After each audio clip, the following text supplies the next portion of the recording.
Okay, we're recording.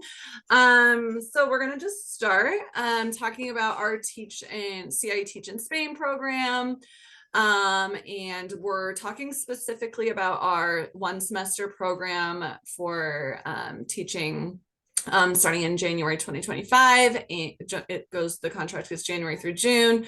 My name is Lauren, and I'm the manager for our Teach Abroad programs. And Marisol, do you want to introduce yourself? Yeah. Hi, everyone. My name is Marisol, and I'm the program coordinator for the Teach in Spain program. We're really happy to be here, and there's a lot of good information coming up. Yeah, cool. So we're recording this. We'll send this out after. I think this will be about a 30-minute chat. Feel free to put your questions in the Q&A. There's a Q&A feature. So usually we like to ask a few questions, but want to see if you can raise your hand. There's the raise a hand feature of have you been to Spain before? I see. No. Ooh, a group of Oh. non-people going to Spain. Cool. Okay, I love it. Okay. Yeah. How about been out of the country before? Raise your hand if you've been out of the country. Also, maybe I'm like Okay, not cool. showing. Okay, is there good? Okay, they can Yeah. actually awesome. Okay, cool. So in the chat, if you can type, let me actually make sure that you're allowed to type in the chat. Sorry, gonna enable that for you guys. In the chat, can you let us know why Spain? Why do you want to go and teach in Spain?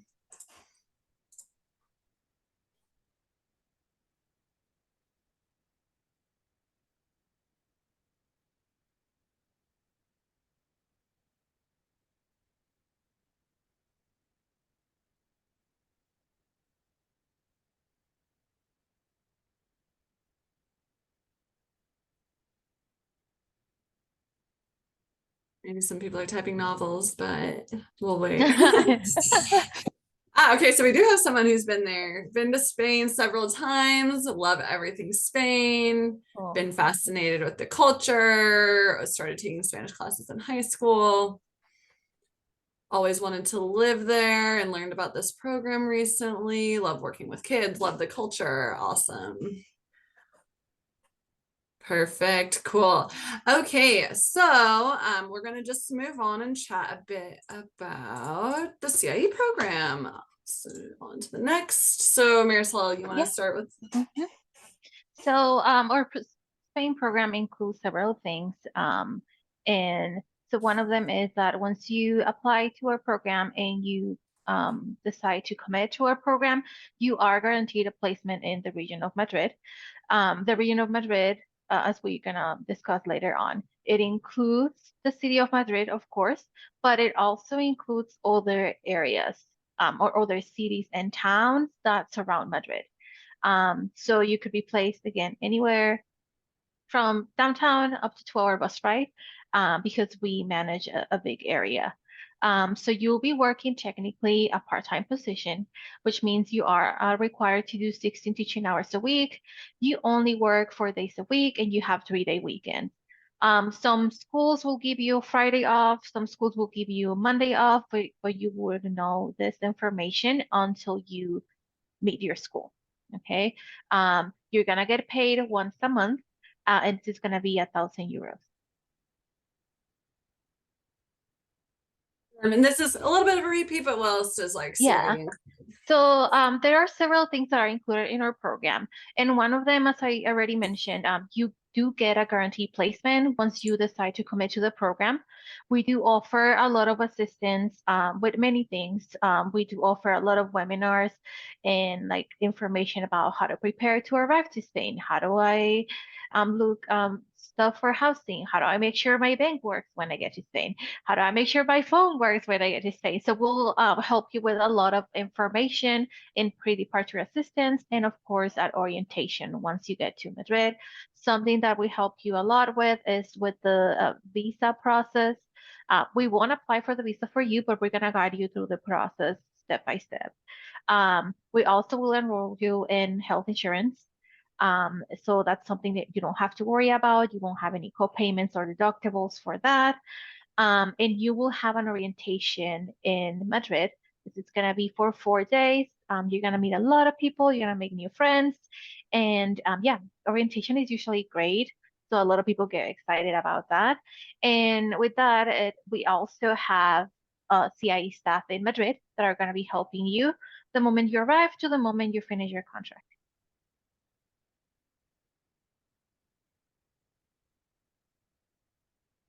Okay, so what is the job? Technically, you're going to be working as a language assistant in the region of Madrid, meaning that you won't be the main teacher. You're going to be an assistant and you're going to be working mostly in bilingual schools so they can kind of become better at being involved in English and their listening skills and things like that.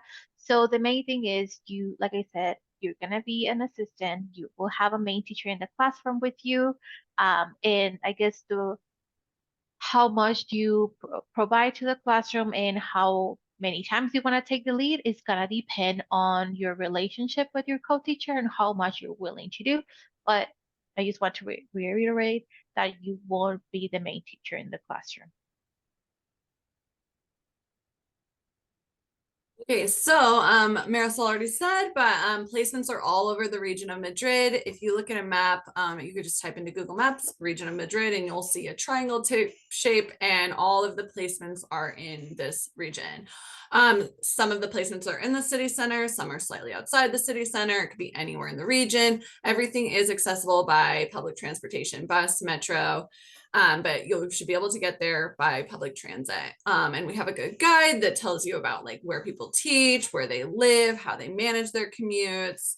It is a little bit, I think, for some Americans, it's a little intimidating moving across the world and taking public transit because we're used to having our cars.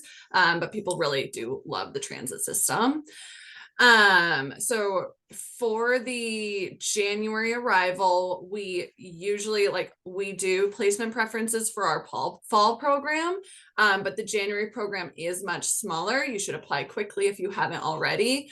And we cannot always take placement preferences. If you're going with a friend, let us know and we'll do our best. And we'll usually ask you that later in the fall. But you have to go in pretty open-minded that I'm going to teach in Madrid. If I want to do the 1 semester contract, then I have to have a little bit more flexibility than those who go in the fall and apply super early. So really it's just the needs of the school and what's available halfway through their academic year.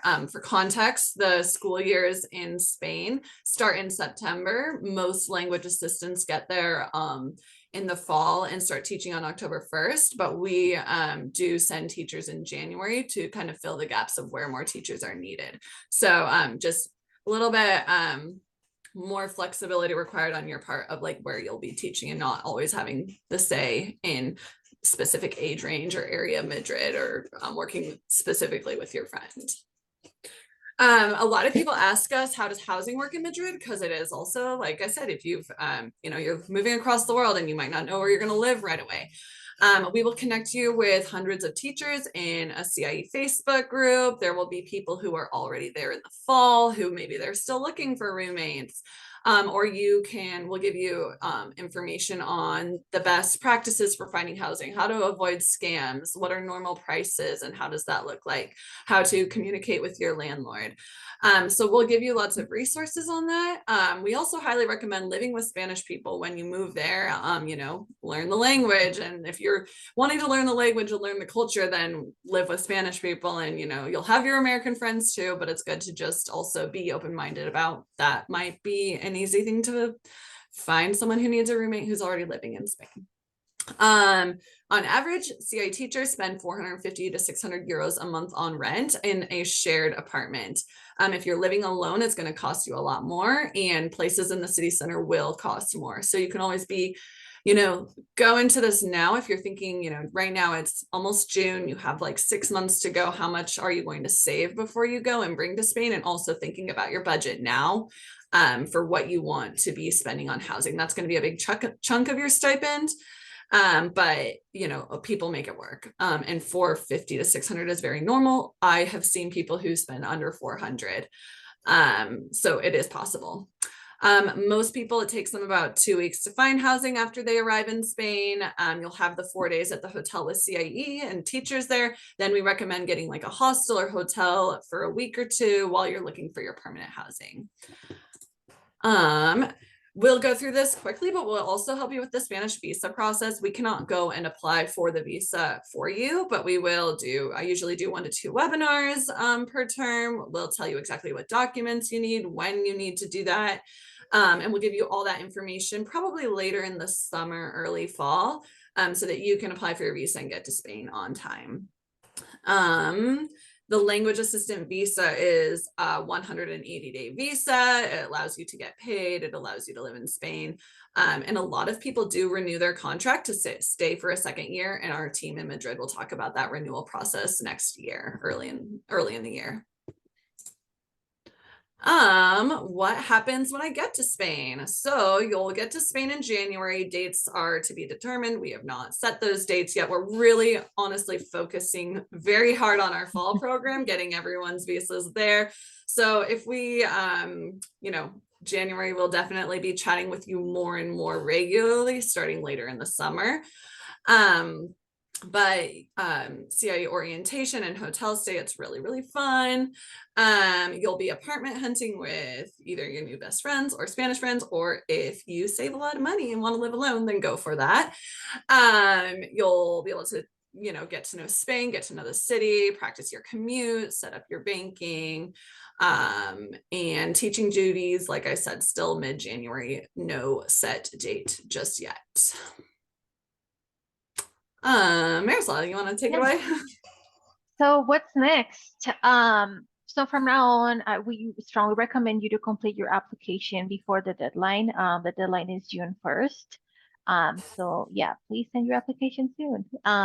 You could get TFL certified if you are interested. This is something that we recommend to a lot of our teachers if they don't have any experience in the classroom. So if you want to get trained on how to teach, I would say take the TEFL certification. That's something that will benefit you a lot. I took it myself before I went to South Korea to teach, in Lauren as well. So we strongly recommend it. Start saving, like Lauren mentioned, start saving and start creating a budget so you know how much you're gonna be spending once you get to Spain. Later on, we'll be adding you to the Facebook group and you'll be able to start making friends there. We'll give you more information on that probably in the summer. And then start to learn Spanish. If you don't know any Spanish, we strongly recommend you to use Duolingo. Lauren loves Duolingo. And yeah, so that's something that you could start using if you want to get, used to learn a little bit of words here and there, like good morning, hasta luego, things like that.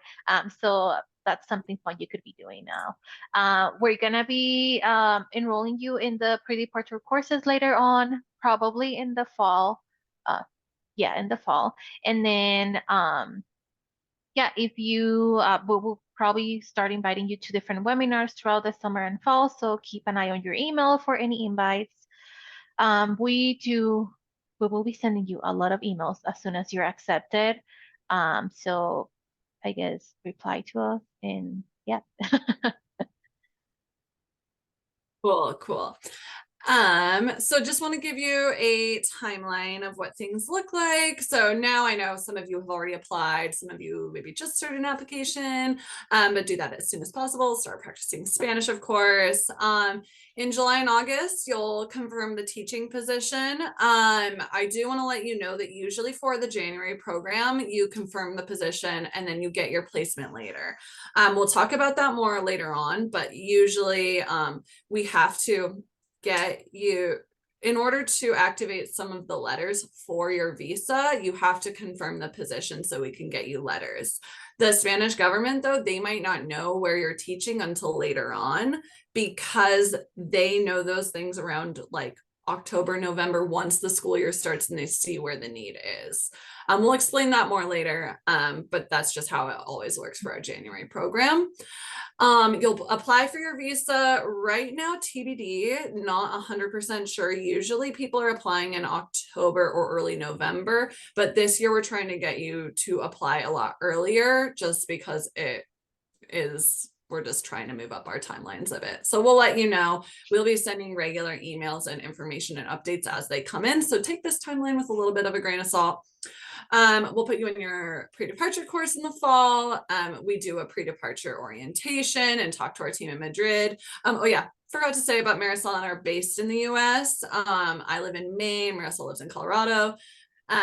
So we are the US side of things, but then we also have 2 offices in Madrid, and they'll talk to us at the pre-departure orientation. And then you will head to Madrid in January, and then you will stay for a year and a half, even though it's a 6-month contract, but you're going to love it so much, you're going to assign for a 2nd year. But now I think that's it. And we have some questions. Marisol, do you want to read out the questions and see? So the first question, I think we already talked about this, but when is the latest you could find out your placement? Yeah, so for January specifically, sometimes it's last minute and it could be in January, but the past 2 years it's been around October, November. So sometime in the fall usually. It does vary year to year with January. And then the second is, what if I want to stay longer? Will I be able to apply for a teaching job and continue? Yeah, so I also see the program is only 3 months. It's not a 3-month program. This is a 5.5 to 6-month program. It's January through June. We do have another 3-month program. If you're in the wrong webinar, let us know. We want to make sure that's clear. But if you do want to stay longer, our team in Madrid in February or March will talk to you about the renewal process, so that you can stay at your same school for 1 additional academic year. So my significant other wants to accompany me to Spain. What is required for him? So it sounds like your significant other is not applying for the program and wants to just go. If they are married to you, they can get a visa as a dependent, and you would contact your consulate and ask for the paperwork. If they're just a partner, not legally married, then they would have to have an EU passport or figure out a job. Yeah. Is the TEFL certification required? Not required, highly recommended. It does help prepare people. Okay, and how expensive is public transportation? For example, if you're not on the city center, and how difficult it is to visit the city center? Yep. If you're under 26, it's 20 euros a month. They're doing a program that it's 8 euros a month right now. If you're over 26, it's currently 50% off. That might end in December, but they keep expanding and extending these timelines of discounted public transit, but it'll depend. If you're over 26, it'll just depend where you work and where you live, and how it depends on a few factors. Yeah. Is the TEFL certification included in the original registration cost? It's an add-on, so your application's either with or without TEFL. I'm interested in learning about residency. Do we start with a student visa and then get temporary residency? How does the visa work? Your visa is going to be good for 180 days. And then if you wanted to renew your contract, you can extend it.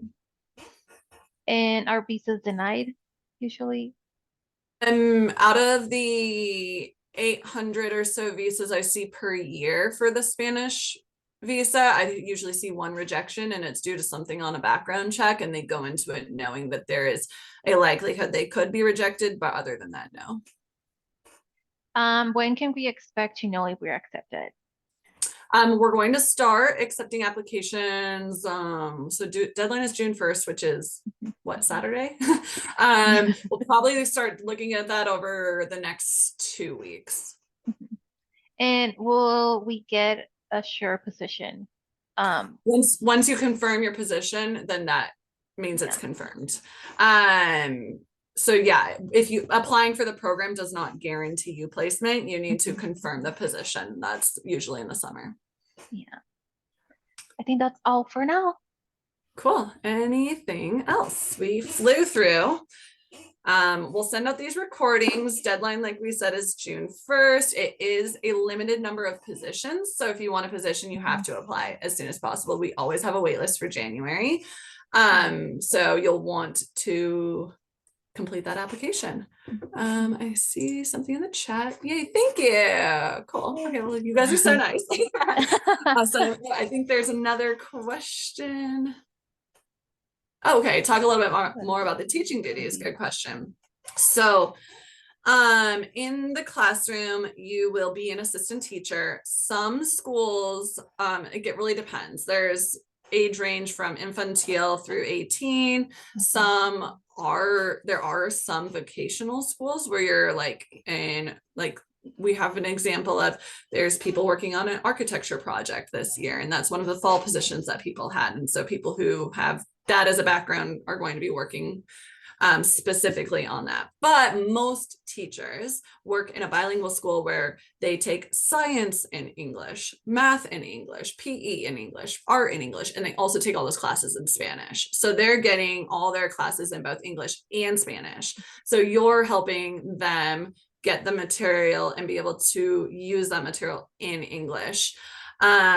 Even if, like, for example, I'm not good at math and I would be a little bit intimidated by going and doing that, but you're going to have a lead teacher, you're going to have curriculum, and you're really going to be there to be helping them also hear from, like, you know, hearing native English speakers and how you speak. And, you know, sometimes, like, I, for example, talk really fast. And so, like, how do you listen to, like, listening, speaking, and just being there to be their teacher who helps them with English, and it's different than just a Spanish person who's doing it in both languages. So once we are accepted, we are guaranteed a position?